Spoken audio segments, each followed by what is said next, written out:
자, 하나님 말씀은 마태복음 28장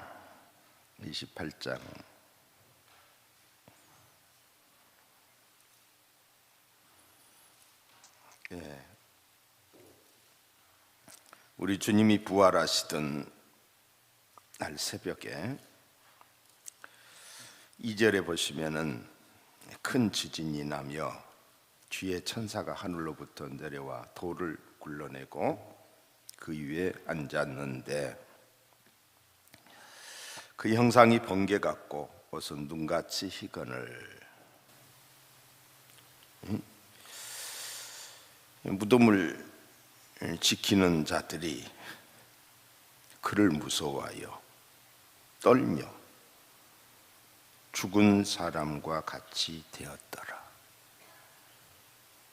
예수님의 무덤 문 앞에서 보초를 쓰고 있었던 사람들이, 그래도 무덤 문이 열려지고 또 천사가 나타나는 것을 보고 초죽음이 된 거예요. 초죽음이. 뭐라고 표현했어요? 그를 무서워하며 떨며 죽은 사람과 같이 되었더라. 그러니까 주님의 부활을 기점으로 해서 제가 지난번 때 설교했듯이 슬퍼했던 사람들이 있어요. 주님이 십자가에 못 박혀 죽으니까. 그래서 슬퍼서 이른 새벽에 주님의 시신을 챙기기 위해서 달려갔던 여인들이 있었고,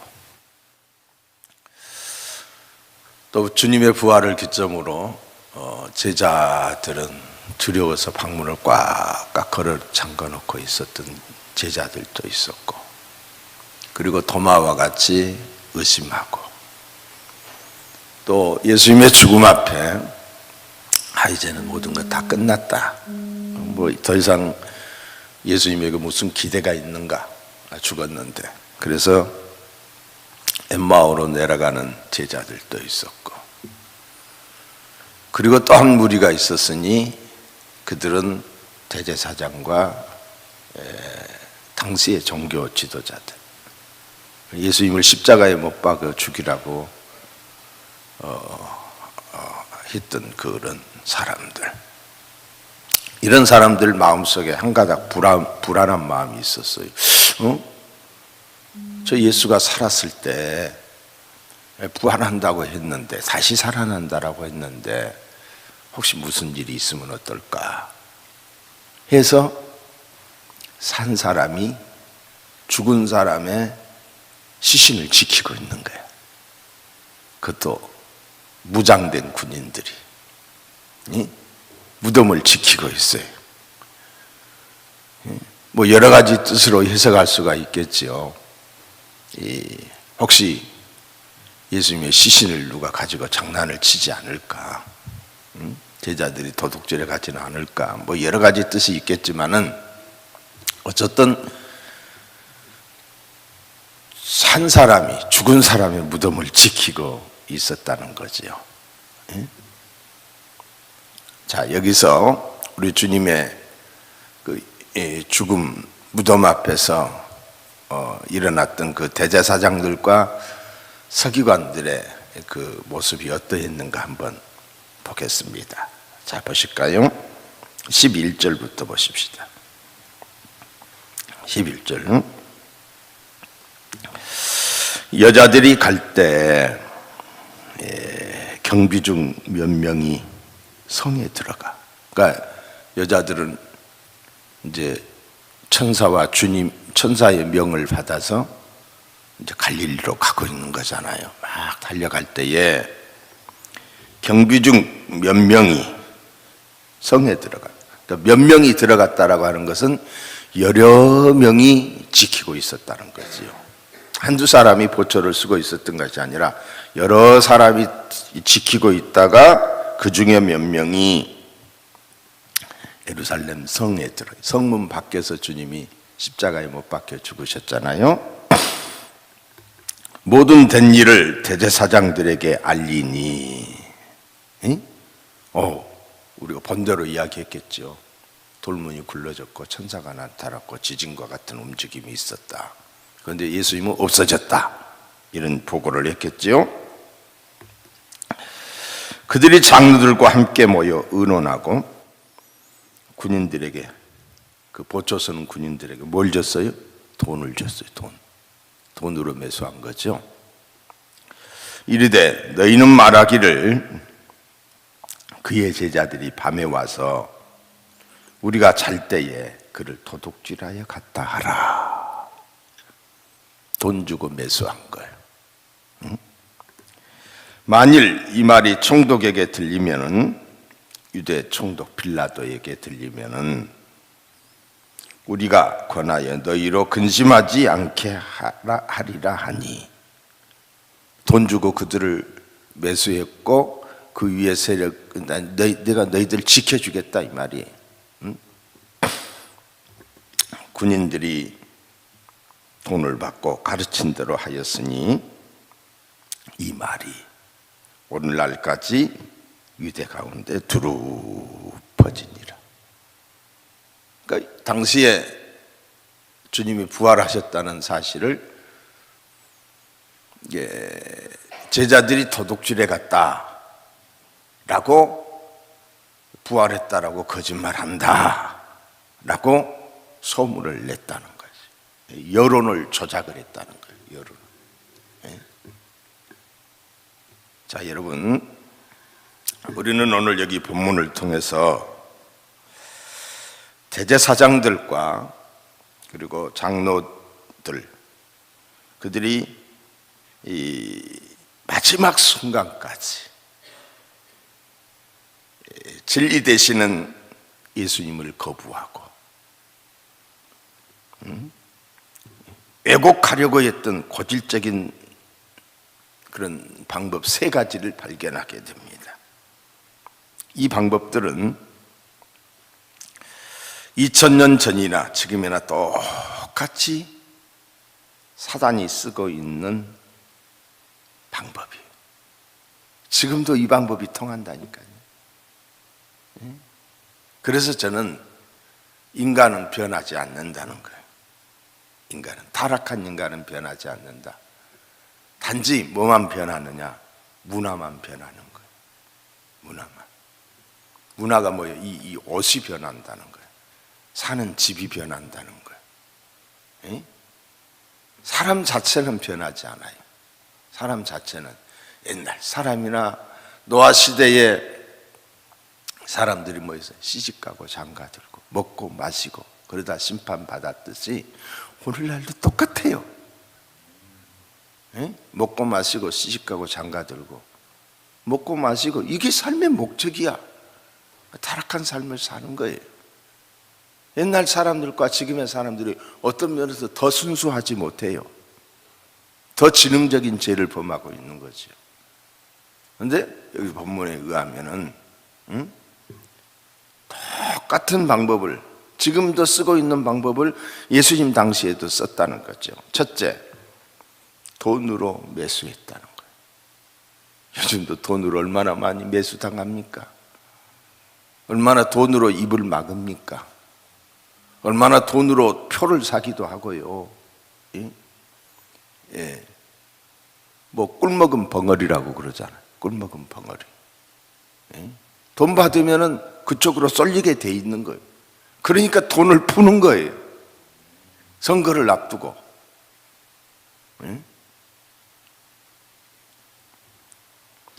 자, 12절을 다시 봅니다. 그들이 장로들과 함께 모여 의논하고 군병들에게 돈을 많이 주며,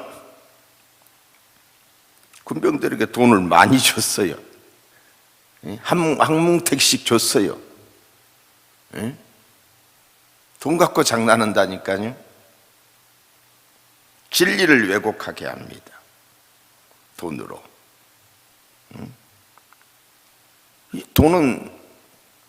돈을 받은 사람은 그야말로 꿀먹은 벙어리 되는 거죠. 말을 못하게 합니다. 눈을 어둡게 하고 이성을, 판단을 흐리게 합니다. 일만하게 뿌리가 돈입니다.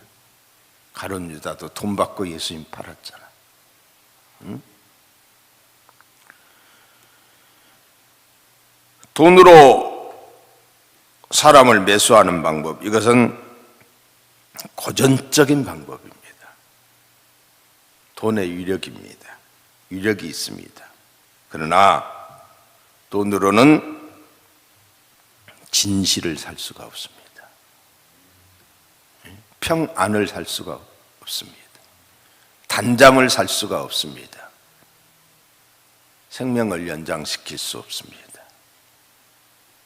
복된 가정을 살 수가 없는 거예요. 돈이 진실을 살 만큼 위력이 있는 것이 아닙니다. 평안과 지혜, 행복을 살 수 없습니다.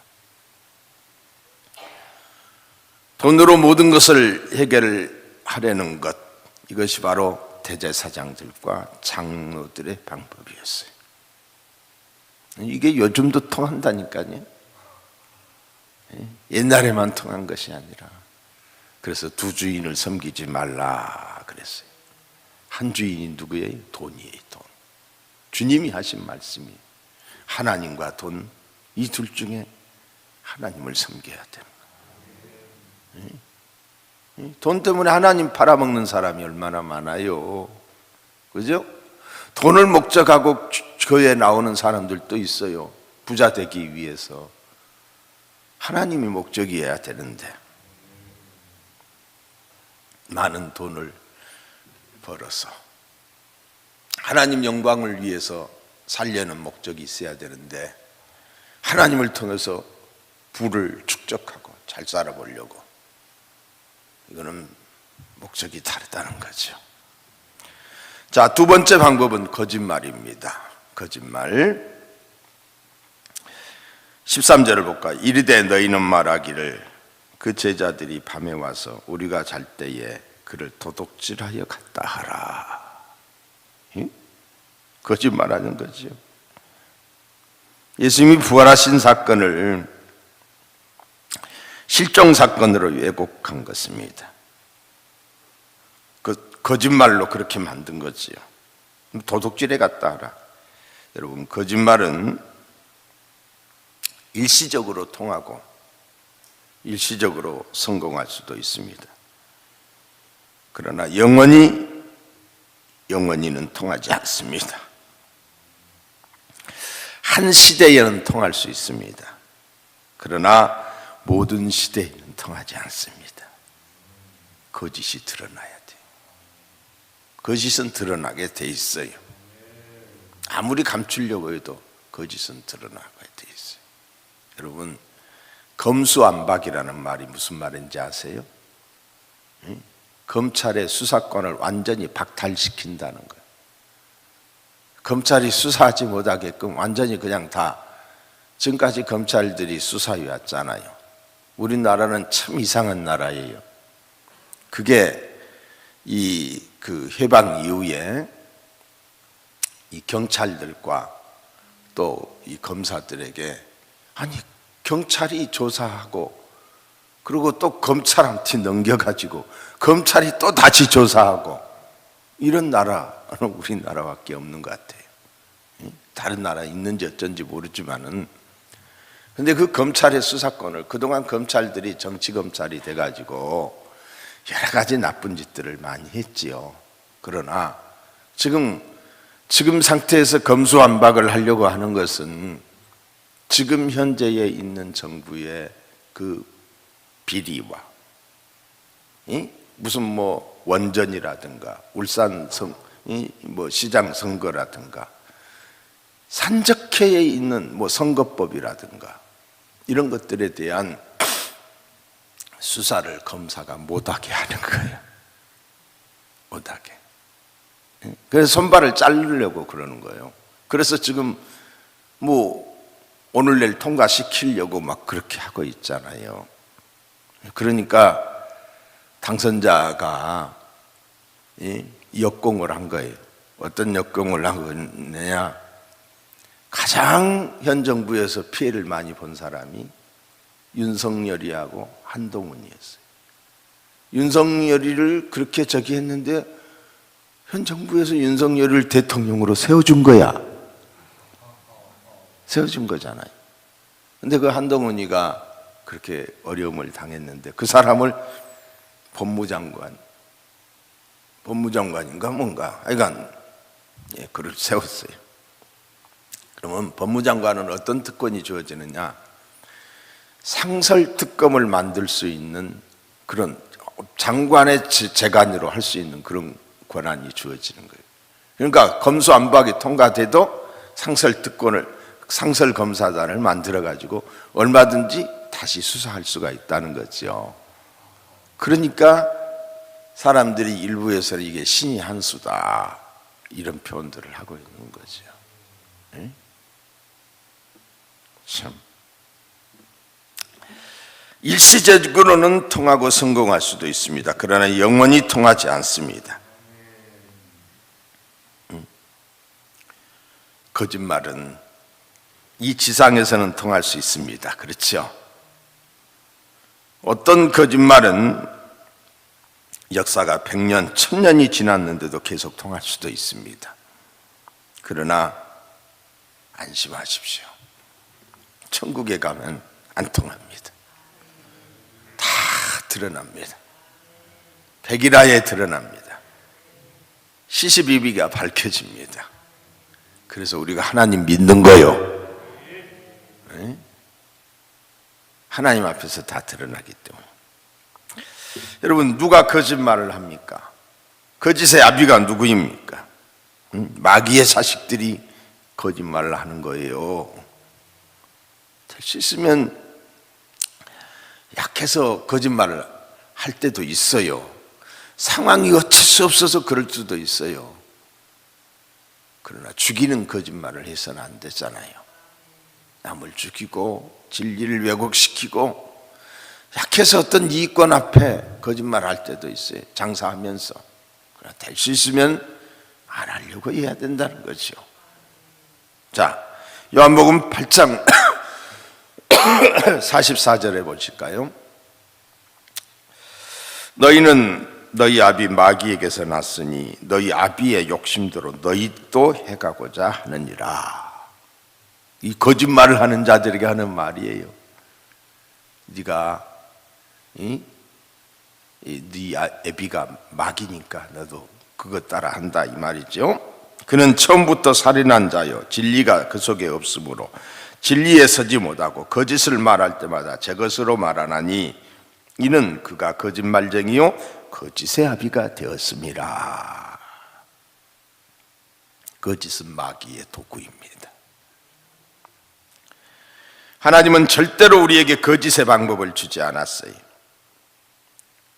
목적이 선하면은 어때요? 방법도 선해야지요. 그렇죠? 그러니까 이 공산주의라고 하는 것은 이 거짓말이 그들의 혁명을 이루는 도구예요. 거짓 선동. 여러분 신천지도 거짓말을 모략이라고 표현을 하고 있어요. 모략이라고. 지혜라는 거예요. 거짓말을 지혜라. 어떻게 거짓말이 지혜가 돼요? 사람을 속이는 거예요. 사람을 막 짜고 치고 거짓말을 하는 거예요. 그런데 공산주의가 바로 그거예요. 혁명의 도구가 거짓말이라니까요. 얼마나 거짓말을 잘하느냐가 그가 인정받는 거예요. 그런데 이 거짓의 아비가 누구라고요? 사탄이라니까요. 귀신이 가지고 있는 가장 큰 무기가 이 거짓말입니다. 대제사장들과 장로들이 썼던 또 한 가지 방법이 있습니다. 자, 14절을 볼까요? 만일 이 말이 총독에게 들리면 우리가 권하여 너희로 근심되지 않게 하리라 하니. 이게 뭐예요? 권력의 비호 방법이에요. 권력의 비호. 그들은 군중들에게 많은 돈을 주었습니다. 사실이 아닌 것을 선포하도록. 그리고 돈을 주면서 이렇게 해라 라고 메시지를 전했어요. 그리고 혹시 들키더라도, 이게 뽀록이 나더라도 안심해라. 내가 빌라도에게 손을 써놨다. 벌록에 비유지요. 거짓말이 총독에게 들어간다 해도 손을 써놨으니 절대 문제가 없을 테니 안심하고 거짓말을 하라는 말입니다. 그러니까 돈 받은 그들이 어떠했겠어요? 한번 상상해 보세요. 밖에 나가서 사람들에게 그렇게 말했겠죠. 거짓말로 선동을 시킨 거예요. 여러분, 광우병 당시에 소고기를 먹으면 어떠한다고 그랬어요? 뼈가 녹아내린다고 그랬죠. 그래서 죽은 사람 한 사람이라도 있어요? 근데 그것 때문에 선동을 당한 거예요. 온 국민들이 그것 때문에 선동을 당한 거예요. 미순이, 효순이 교통사고 났을 때에 얼마나 많은 사람들이 또 촛불 들고 데모했어요. 그것도 선동을 당한 거예요. 여론의 선동이에요. 박근혜 대통령도 태블릿 빛이라고 하는 그게 손석희가 나와가지고 막 설명을 하고, 그게 다 거짓말이라는 게 다 들통이 났어요. 거짓말로 선동을 하고. 그러니까 선전, 선동은 이게 공산주의의 무기예요, 무기.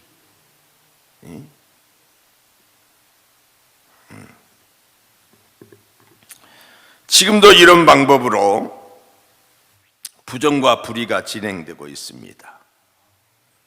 사실 대제사장들과 장로들이 돈으로 매수하고 거짓 음모를 펼 수 있었던 까닭은 그들이 권력의 비호를 받고 있었기 때문입니다. 그들의 권력의 비호는 누구였을까요? 사탄이에요. 사탄이 뒤에서 그들의 마음과 생각을 주장하고 있었던 것이죠. 많은 사람들이 사탄의 보호를 받고 있기 때문에 아픔 없이 끔찍한 일을 저지르고 거짓말을 하는 거예요. 우리가 생각할 때, 아이, 사람이 어떻게 저럴 수가 있나? 어떻게 저렇게 거짓말을 할 수가 있나? 진실이 밝혀지잖아요. 얼마 되지도 않아서 진실이 밝혀지잖아요. 자, 많은 사람들이 양귀와와 같은 덧없는 인생을 살면서 10년도 못 가는 권력을 하나님처럼 생각하는 거예요. 여러분, 그 조국이라고 하는 사람 보세요. 얼마나 아나무인이었어요.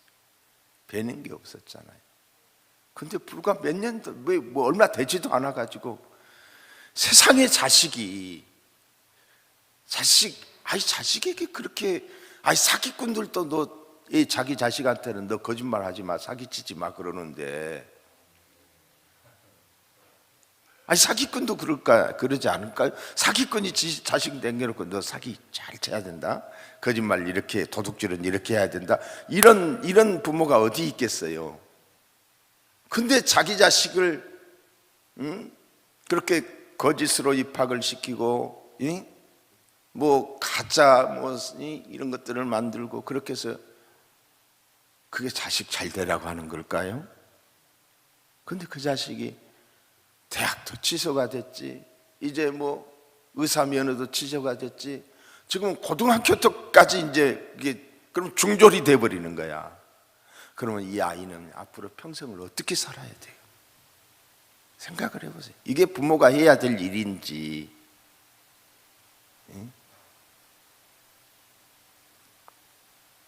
권력을 가지고 그렇게 했지만 그 권력이 오래가지 못한다는 것이. 자, 15절을 볼까요? 군중들이 돈을 받고 가르친 대로 하였으니 이 말이 오늘까지 유대인 가운데 두루 퍼지니라. 역사란 이 군병들이 소문낸 것처럼 거짓으로 기록될 수 있습니다. 그러나 천국에 가면은 인류의 역사가 얼마나 위선과 거짓으로 점철되어 있는지를 알게 될 거예요. 사람들은 세월이 지나면은 거짓된 역사가 바르게 수정된다라고 믿고 있습니다. 그러나 수정된 것보다 수정되지 않고 묻히는 것도 많이 있을 것입니다. 인간이 바로잡는 역사는 완전하지 못하다는 거죠. 왜냐하면은 인간은 타락한 역사에, 죄악된 역사에 살고 있으며 잘못된 역사들이 계속해서 진행되고 있기 때문에, 계속해서 거짓된 역사가 진행되고 있기 때문입니다. 진행되고 있는 인류 최대의 사기극은 다름 아닌 진화론과 무신론이에요. 그러나 많은 사람들이 그것을 역사적인 진실로 받아들이고 있는 거예요. 이게 이 거짓된 역사가 지금 흘러가고 있는 거지. 사탄의 역사예요. 많은 사람들이 하나님이 없다고 믿는 것입니다. 그러나 그것은 사실이 아닙니다. 그들이 믿든 안 믿든 하나님은 살아계시. 아멘. 우리가 아니라고 아무리 부인해도 내일, 오늘 해가 떴다가 이제 해가 안 질 거야, 아무리 우리가 화를 내도 해는 지게 돼 있어요. 하나님은 살아계시요. 진실을 감출 수 없습니다. 부활을 감출 수 없습니다. 부활의 능력이 오늘 우리에게 나타나기를 축복합니다. 예수님의 시신은 결코 도적 맞은 것이 아닙니다. 그분은 부활하셨습니다. 부활하신 주님은 우리 곁에, 우리와 함께 하십니다. 부활신앙으로 사시기 바라요. 부활하신 주님이 뭐라고 말했어요? 평안할지어다. 평안 있기를 바랍니다. 부활하신 주님이 뭐라고 말했어요? 성령의 충만함을 받으라고 말했어요. 부활하신 주님이 뭐라고 말했어요? 아버지께서 나를 보낸 것과 같이 나도 너희를 세상에 보내라. 가르쳐 지키게 해라. 증인되라. 천하만민에게 온 천하에 다니면서 복음을 증거해라. 내 양을 먹이라. 내 양을 지키라. 그랬어요. 이 주님, 부활하신 주님의 명이 우리 속에서 살아서 실천해야 돼. 지금같이 전도하기 좋은 때가 없어요. 응? 마음이 허하고 공허하고, 뭐 아무리 코로나를 통해서 교회가 뒤집어 썼다 할지라도 그건 거짓이야. 그건 거짓이. 그 거짓이 다 드러나게 돼 있어요. 얼마나 교회를 핍박했는지. 잘하는 어린아이들은, 뭐 진실을 모르는 사람들은 왜곡할 수 있을지 몰라도 교회가 코로나의 진원지가 아니었다는 이 진실이 밝혀질 거예요. 여러분, 우리 주님 부활하셨습니다. 부활하신 주님이 오늘 우리와 함께 하십니다. 부활의 능력으로 승리하는 저와 여러분이 되시기를 주의 이름으로 축원합니다.